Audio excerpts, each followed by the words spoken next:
Shalom Bapak Ibu yang dikasihi Tuhan, selamat pagi, semuanya baik. Bapak Ibu yang hadir di gedung ini maupun yang ada di rumah, saya tadi ditunggu katanya, tapi enggak, lagi jalan ke sini kok. Agak telat masuk ruangan ya. Tadi periksa-periksa sedikit dia kondisi ruangan sebagaimana persiapannya, semua kondisi baik, Tuhan memberkati. Dan saya selaku penatua untuk datang menghampiri Bapak Ibu yang tidak sempat hadir di gedung onsite bersama, dimanapun Anda berada, ya doa saya dan iman saya mengatakan Bapak Ibu dalam keadaan baik. Itu yang terpenting ya. Apapun boleh terjadi hari-hari ini, kita bisa mengakses dari manapun. Tapi satu hal yang saya tahu, bahwa Tuhan melebihi segala yang dapat kita pikirkan. Salah satu pembuktiannya adalah, selagi Bapak Ibu masih bisa bernafas, masih bisa menghirup udara segar, artinya Tuhan ada di tengah kehidupan kita. Itu yang pertama. Dan yang kedua, layaklah Tuhan mendapatkan pujian yang pertama. Itu layak. Buat kita orang yang berketuhanan dan peradaban, dan ingin hidup di dalam tatanan sosial, tatanan berbangsa dan bernegara, supaya bisa menjadi berkat. Jadi begitu Anda membuka mata, bilang sama Tuhan dulu, Tuhan terima kasih. Nah, karena itu hari ini saya tidak banyak komentar. Fokus kita adalah doa. Saya ajak hari ini untuk kita merenungkan firman Tuhan, tentunya adalah saya sudah berdoa. Tuhan ingin saya sampaikan sesuatu yang tidak baru sebenarnya, yaitu mengalami terobosan keilahian Allah. Jadi mengalami terobosan keilahian Allah. Tahun ini kita punya tema adalah melihat keilahian Allah. Hanya sekedar lihat tidak cukup Pak Bu, tapi harus mengalami terobosan keilahiannya. Manakala kita mengalami terobosan keilahian Allah, kita akan memanifestasikan di dalam kehidupan kita. Untuk apa? Kesalahan kekristenan itu ketika ia memanifestasikan, memperlihatkan bahwa seakan-akan dia punya agama lebih baik. Dengan penataan-penataan segala macam atribut. Buat saya tidak ada persoalan sebenarnya. Tetapi yang jadi persoalan adalah bagi yang di luar jadi berkat atau tidak. Jadi yang benar adalah kalau Tuhan yang menata kita, tujuan Tuhan adalah jadi berkat bagi luar. Nah itu yang terpenting. Jadi berdoa dan waktu yang ada kita akan sama-sama merenungkan firman Tuhan. Setelah itu kita akan berdoa. Bapak Ibu yang tidak hadir di sini, kalau Bapak Ibu hadir di sini dalam keadaan bawa beban, pergumulan, berarti Bapak Ibu mengerti Tuhan saya mengundang. Marilah kepadaku yang letih, lesu, dan yang berbeban berat. Jadi Tuhan saya ngerti apa yang harus dikerjakan. Itu yang pertama. Dan yang kedua buat Bapak Ibu yang tidak sempat hadir bersama. Memang dikondisikan seperti itu. Ya, kita optimalkan di rumah, tapi pastikan Bapak Ibu mengikuti ibadah. Persiapkan cawan perjamuan kudus. Nanti sama-sama kita akan iklarkan di hadapan Tuhan. Nah, yang terpenting adalah kalau Bapak Ibu punya keluarga yang sedang mengalami pergumulan apa saja, khusus buat mereka yang sedang dirawat, entah persoalan fisik apa yang dialami. Apalagi sekarang ini kita tahu peningkatan COVID-19 juga ya, COVID-19 juga begitu tinggi, sehingga ada yang terpapar, sedang isolasi di rumah, atau sedang dirawat di rumah sakit.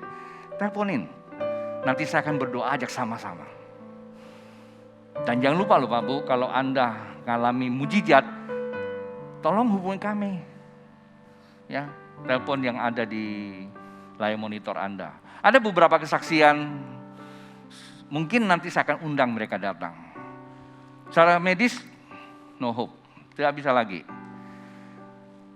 Ya, ventilator semua sudah. Ya, satu-satunya jalan memang Tuhan. Waktu itu kita doa sama-sama di sini. Sorenya dia ngalami perubahan, besoknya dia keluar dari ICU, seminggu kemudian dia sudah balik ke rumah. Jadi menurut saya Tuhan sanggup.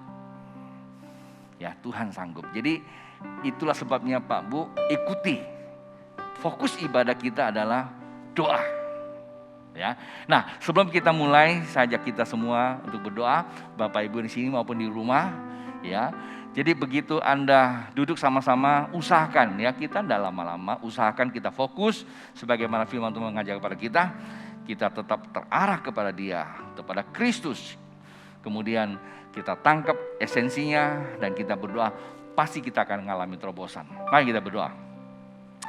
Bapa Surgawi, kepadamu hamba datang dan membawa jemaat yang hadir di sini. Dalam keimanan hambamu juga hadir bersama dengan kawan-kawan, sahabat-sahabat kami, jemaat Tuhan yang tidak bisa hadir bersama. Dalam waktu yang sama, dimanapun mereka berada, rangkulan Tuhan di dalam kasih Kristus, hambamu nyatakan bahwa mereka ke hadapan Tuhan, mohonkan lingkupan keilahian dan kemuliaan-Mu atas kami semua. Saat waktu kami ibadah, ada sesuatu yang Tuhan ingin nyatakan. Saat waktu kami berdoa, jawaban pasti sudah kami dapatkan.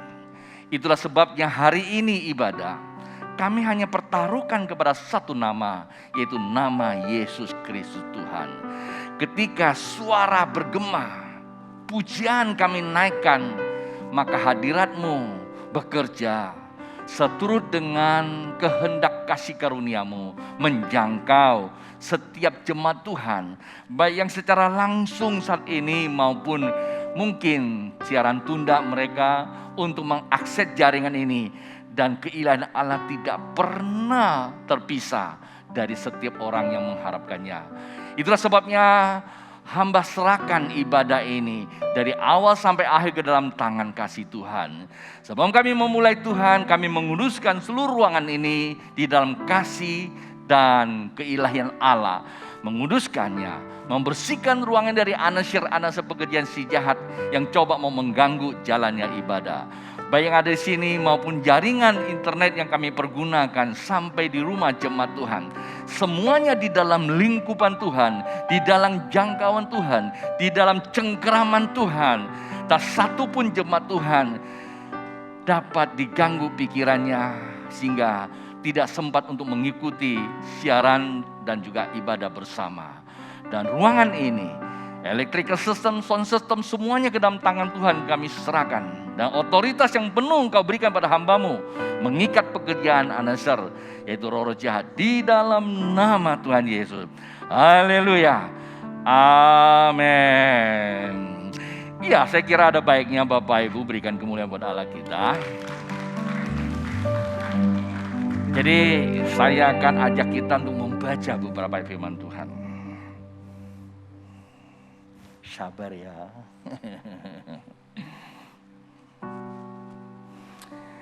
Tadi apa topik kita? Tadi apa? Topik kita apa? Lupa. Topik apa tadi? Mengalami terobosan keilahian Allah. Ya lagi, mengalami terobosan keilahian Allah. Jangan lupa. Jadi pengalaman. Lukas pasal yang ke-9. Lukas pasal 9 Bapak Ibu yang hadir di sini maupun di rumah. Sama-sama Anda buka. Saya akan bacakan buat Bapak Ibu beberapa ayat firman Tuhan. Alkitab berkata demikian. 28. Lukas pasal 9 ayat 28. Kira-kira 8 hari sesudah segala pengajaran itu, Yesus membawa Petrus, Yohanes dan Yakobus lalu naik ke atas gunung untuk berdoa. Ketika ia sedang berdoa, rupa wajahnya berubah dan pakaiannya menjadi putih berkilau-kilauan. Ayat 30, dan tampaklah dua orang berbicara dengan dia, yaitu Musa dan Elia. 31, keduanya menampakkan diri dalam kemuliaan yang berbicara tentang tujuan kepergiannya yang akan digenapinya di Yerusalem.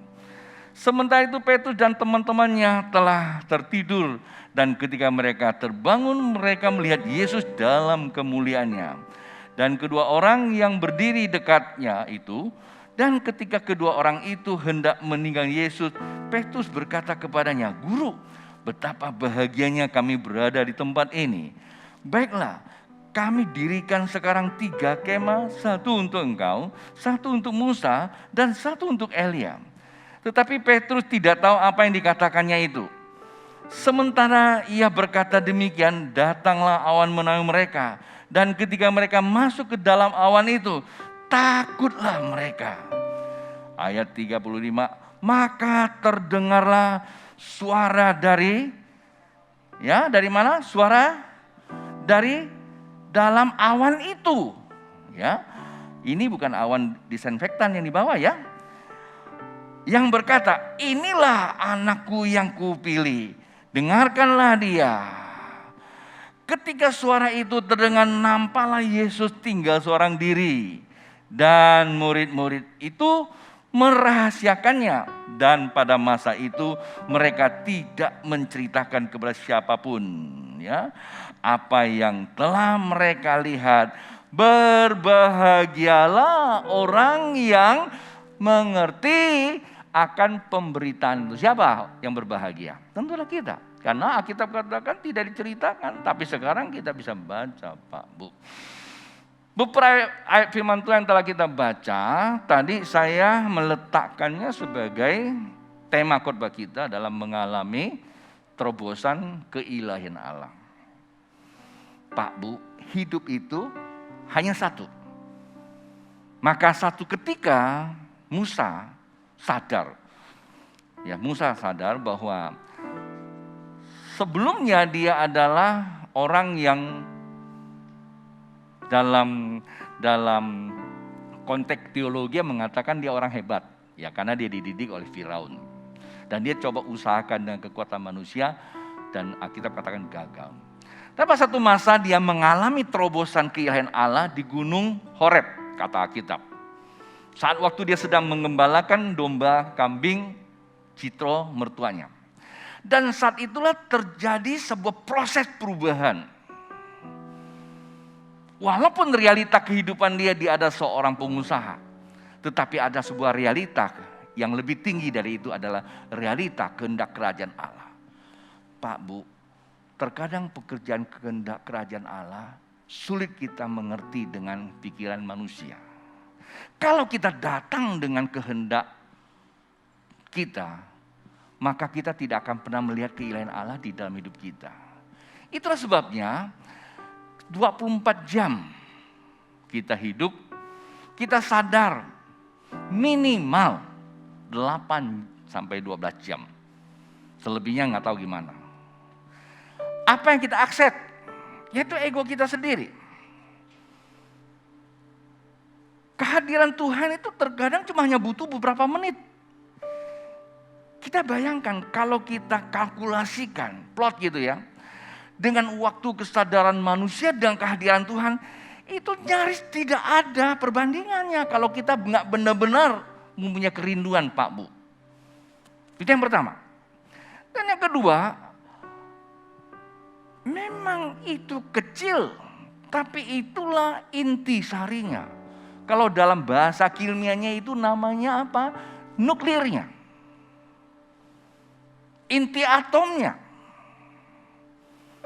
Saya dikasih apa itu namanya tetesan. Namanya eukaliptus, minyak kayu putih. Tapi ini biangnya.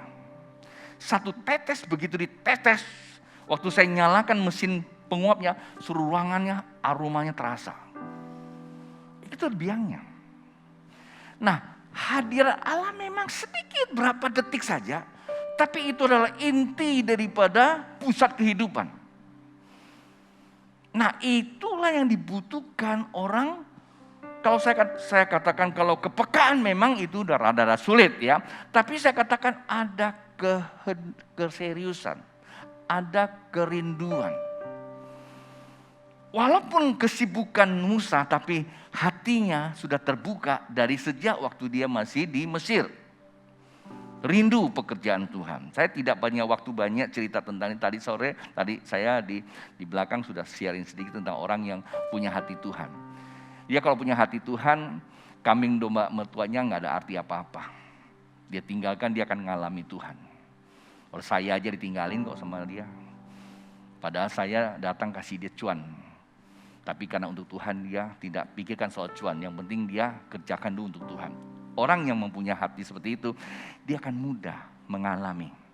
Nah, setelah Musa mengalami sebuah realita baru yang disebut realita kerajaan Allah, dia tinggalkan realita kehidupan dia yang lama, walaupun itu memiliki kemegahan hidup, sehingga dia harus mengalami sebuah kesengsaraan. Anda kalau boleh baca di Alkitab, dia balik lagi ke Mesir untuk membawa enggak satu, enggak dua, seluruh bangsa Israel keluar. Kalau bukan Tuhan enggak mungkin. Nah, dari situlah pengalaman. Itulah namanya pengalaman.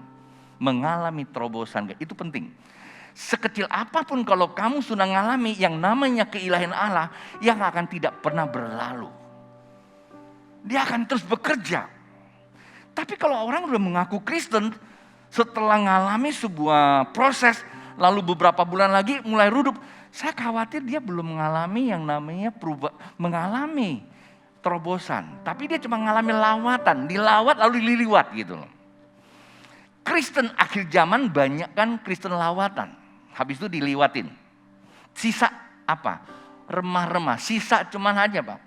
Sisa cuma hanya ya bukan pengalaman tapi pengetahuan saja. Kalau bicara pengetahuan semua hebat banget. Tapi kita lihat ego dan kedagingnya sangat tinggi. Maka rawan dengan namanya goncang kehidupan. Musa tidak seperti itu. Kasih karunia membawa kekekalan. Tidak memiliki kesempatan untuk berpikir di luar daripada di luar daripada kebenaran. Itu kasih karunia. Nah, sampai pada suatu masa kesulitan dia teringat, Tuhan, aku butuh kasih karunia seperti itu. Aku butuh seperti kasih karunia. Kenapa? Dia tahu itu bisa bawa dia keluar. Kata Tuhan, kasih karunia yang kamu maksudkan memang kamu perlu, tapi tidak akan kamu dapatkan jalannya. Hanya satu, aku yang akan bimbing. Pak Bu, ngalami terobosan keilahian itu bukanlah sebuah metode, tetapi sebuah penyerahan hati. Nah, disinilah letaknya yang barusan kita baca. Murid-muridnya ya ngalami terobosan. Orang yang ngalami terobosan pertama apa yang berubah? Hati. Guru betapa bahagianya. Ibadah, penyembahan, doa, kalau kamu cuma hanya masuk di otak, kita sekolah juga begitu kok. Dosen yang ngajar luar biasa, pulang kita, wih, kayak terbakar Pak Bu. Tapi hati kita, sampai di rumah kadang-kadang tempe gosong aja kita bisa marah kok. Paham ya maksud saya ya? Nah, Petrus katakan, lupa sadaran. Guru betapa bahagianya tempat ini. Dan disitulah terobosan ilahi. Pengalaman akan mengubah hati seseorang. Minggu lalu kita punya tema apa? Roh Kudus berkuasa. Yang pertama apa? Hati diubahkan. Kepenuhan Roh Kudus. Baru kedua apa? Diubahkan. Barulah Tuhan karuniakan kemampuan melakukan sesuatu yang kamu tidak mampu lakukan. Itu yang Anda lihat. Ngalami terobosan, maka nanti kita menyembah Tuhan. Menyembah sampai hati. Terasa. Beban pikiran kamu hilang. Dari pikiranmu barangnya gak hilang. Tapi dari pikiran kamu sudah hilang. Ada sebuah aset baru. Yaitu janji Tuhan. Dan janji Tuhan itulah yang akan menstimulasi hati kita untuk kita punya hasrat untuk mengerjakannya. Walaupun lambat, dia itu pasti Pak Bu. Anda yang di sini maupun yang di rumah, dengarkan baik-baik. Atau mungkin Anda yang di rumah sakit, sedang mengalami pergumulan karena Anda sedang mikirkan beban-beban kamu, sakit penyakitnya. Ya kan, pagi tadi saya sudah dapat beberapa berita orang yang dirawat. Ya, ada yang sudah mulai landai, ada yang mulai baik, ada yang mulai tambah sedikit buruk. Saya bilang tidak usah khawatir, ya. Kita akan doa bentar lagi. Anda ikuti saja siaran ini. Ya, mungkin Anda sedang berpikir tentang penyakit, tentang pergumulan, mungkin ngalami COVID, udah cari ventilator tidak ada, nafasnya setengah-setengah. Udah deh, Anda mikirin nafas juga nanti bisa hilang sendiri. Orang yang jual nafas saja nggak punya nafas kok. Ya kan? Maksudnya jual oksigen aja dia masih butuh oksigen. Jadi hari ini kita butuh Tuhan Pak Bu. Ya, nanti semuanya Tuhan akan sediakan. Sukacita.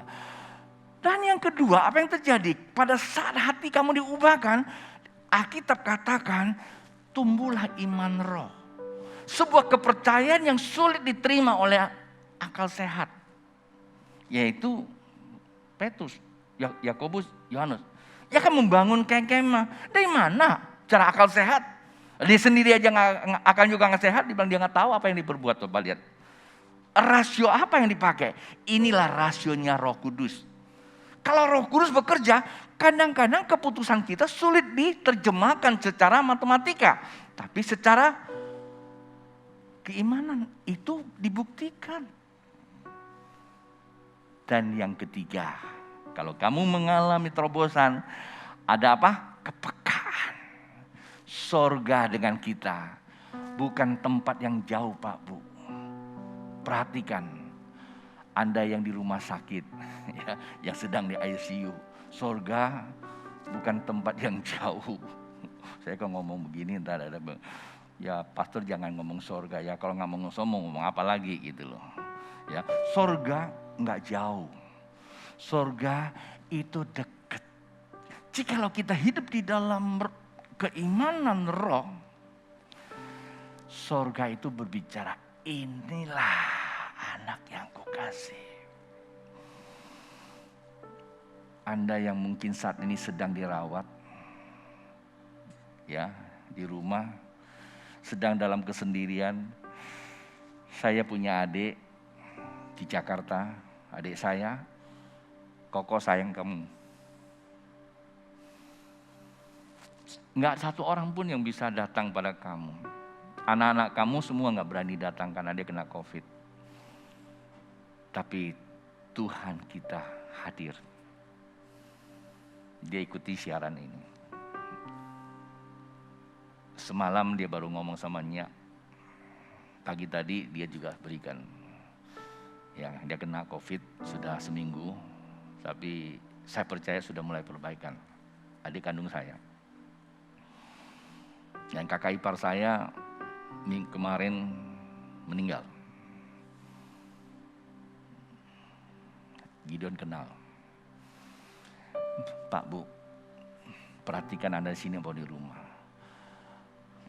Tuhan saya dari surga bukan jauh, dia berkata, inilah anak yang kukasih. Anda itu anak yang disayang Tuhan. Anda itu anak yang disayang Tuhan.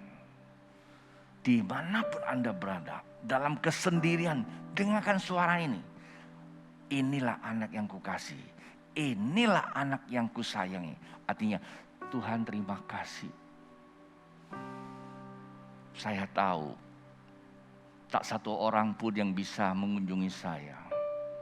Oleh karena kondisi saya. Dan tidak membuat saya menjadi putus asa dan sedih. Tapi ada satu pribadi yang tidak dibatasi oleh keadaan apapun. Dan selalu berkata, Tuhan sayang aku. Itulah sebabnya tanganku saat ini akan terulur kepadamu ya Tuhan. Aku pasti ngalami janjimu. Karena Tuhan yang berjanji, marilah kepadaku yang letih lesu dan yang berbeban berat. Maka aku tahu, kondisi saat ini aku berbeban. Tuhan tahu apa yang kurasakan. Dan itu Pak Bu, Anda yang hadir sini, kalau punya saudara-saudara yang sedang mengalami atau yang di rumah. Dan bagaimana kita bisa mengalami yang namanya keilahian tersebut? Kalau kita baca tadi di ayat 28 dikatakan 8 hari mereka membaca kitab bersama dengan Tuhan Yesus. Dan yang kedua, ikutlah mereka berjalan ke gunung. Jadi maksudnya apa? Baca kitab itu sederhana, tinggal baca aja. Tapi untuk mentaatinya bukanlah pekerjaan sederhana. Kekristenan cuma dilakukan. Maka Rasul Paulus berkata, karena kasih karunia aku memperoleh kerasulan untuk membawa seseorang kepada Kristus, yaitu percaya dan taat. Itu tertulis di dalam Roma pasal pertama ayat ke-5. Kekristenan itu percaya dan taat. Percaya kepada firman Allah, taat lakukan. Dan itulah iman dasar. Dari situlah kita memiliki iman roh yang mengeksekusi seluruh keilahian Allah. Dengan demikian Pak Bu, firman yang saya sampaikan bisa merangkul kita semua yang di sini maupun di rumah untuk mengalami keilahian Tuhan. Kita sama-sama mengatakan, sinar kemuliaan Tuhan tidak bisa dibatasi oleh ruang dan waktu dan keadaan. Mari kita katakan, sediakan waktu yang cukup buat Anda yang di rumah, dimanapun Anda berada, mungkin dalam perjalanan, ada di luar kota, ada di luar negeri, sama-sama katakan, oh, sinar kemuliaan-Mu Bapa, oh Yesus, memenuhi di sekelilingku. Ku rasakan hadirat-Mu, Kau tenggelamkan jiwaku. Ku ingin tetap tinggal bersama-Mu.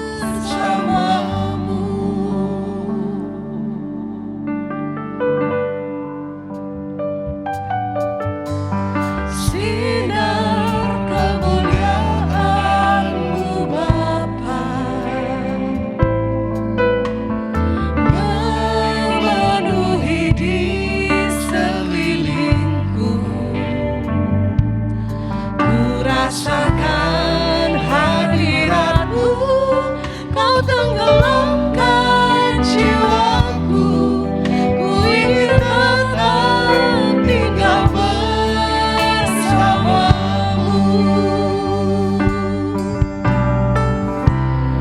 Ku ingin tetap di sini,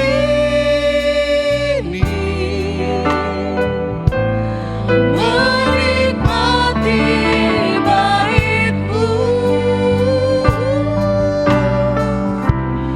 Ku ingin tetap di sini dan memandang indah wajah-Mu. katakan dari hati yang dalam, sungguh-sungguh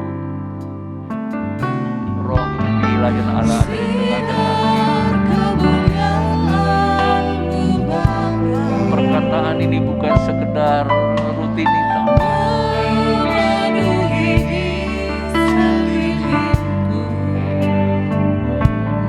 Ku rasakan Anda yang ada di rumah, Kau tenggelamkan di rumah sakit, jiwaku.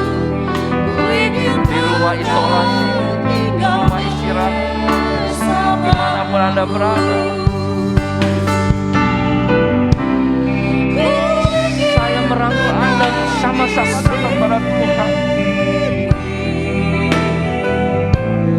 Menikmati Sekalipun keadaan membawa kita semakin ingin tetap di hadirat Allah semakin terasa. dan memandang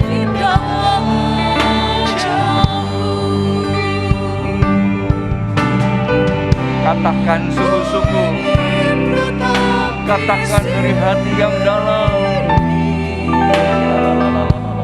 Menikmati lahirmu,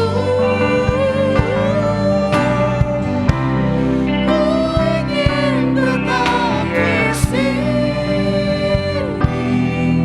dan memandang indah wajahmu. Ya musik, mainkan pujian ini.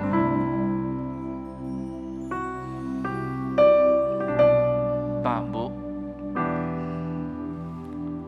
Roh Kudus hadir menyatakan keilahian Allah, melebihi dari semua yang pernah kita rasakan. Itu yang pertama. Dan yang kedua, Tuhan kita Yesus Kristus yang mengalami penderitaan, melintasi segala batas. Dia tahu betapa sulit. Dan saya sebagai hamba Tuhan, Tuhan izinkan saya mengalami berbagai pergumulan. Bahkan sakit penyakit saya pernah merasakan. Vonis penyakit secara logika sulit disembuhkan. Dan secara manusia ada ketakutan, rasa kehilangan, putus asa. Tapi kan itu bukan jawaban. Saat waktu mata tertuju kepada Dia, saat waktu nafas ini masih bisa tarik, dan Dia berkata, inilah nafas keilahian. Dan saya juga, Tuhan terima kasih, nafas keilahian-Mu lebih dari semua yang ada, dari obat-obatan, dari obat yang diharapkan, dari oksigen yang diharapkan. Mungkin saat ini ada kesulitan, dari rumah sakit peristirahatan, perawatan juga ada kesulitan.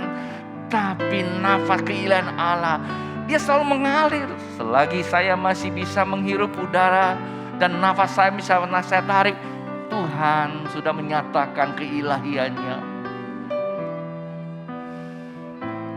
Dan ketika itu saya mengalami kesembuhan yang dokter sendiri pun bingung, kok bisa hilang benda seperti itu. Kalau dokter tanya saya nggak tahu mau nanya sama siapa. Tapi hanya satu yang saya tahu, keilahian Tuhan yang sanggupkan. Saya bisa merasakan, Pak. Itulah sebabnya pagi-pagi Tuhan selalu ingatin saya, rangkul seluruh jemaatku. Aku mengasihi, aku sayang mereka. Katakan, aku sayang mereka. Aku mau mereka jadi saksi di kehidupan ini. Itulah sebabnya dengarkan jemaat Tuhan. Hai engkau yang di rumah, dalam kondisi dan situasi saat ini, iman saya mengatakan Tuhan firman-Nya datang kepada engkau. Dia mengasihi kamu. Dia mengajak, ayo sama-sama datang pada Dia. Buat kita yang sehat, buat kita yang mungkin tidak ada persoalan, kita disatukan dalam tubuh Tuhan untuk bersyafaat buat orang yang membutuhkannya.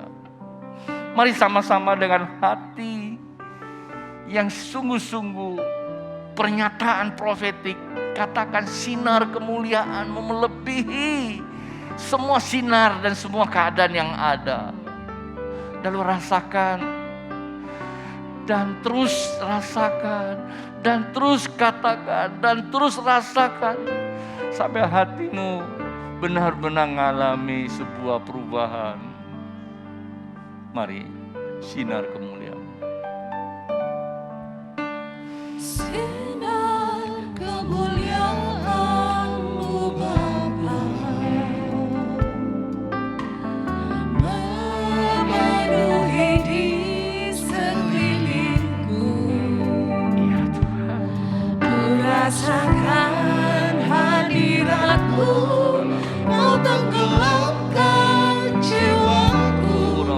Ku ingin tetap tinggal bersama-Mu.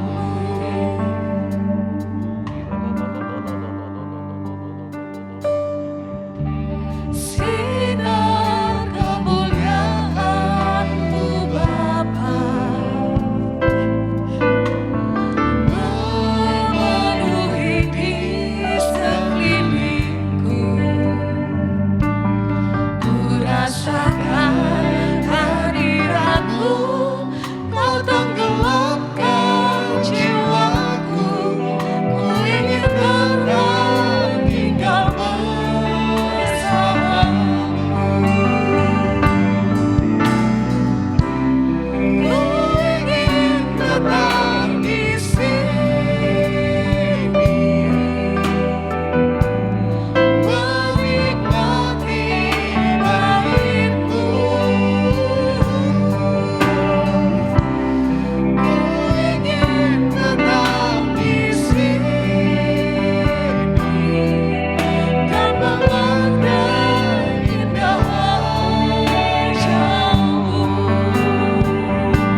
tetap di hadirat-Mu. di sini menikmati. Buat Anda yang ingin di dalam hadirat Allah, alamilah terobosan keilahiannya. Katakan dan pikirkan dan rasakannya. Oh Yesus, ya la la la la la la la. Indah wajah-Mu. Oh, ya la la la la.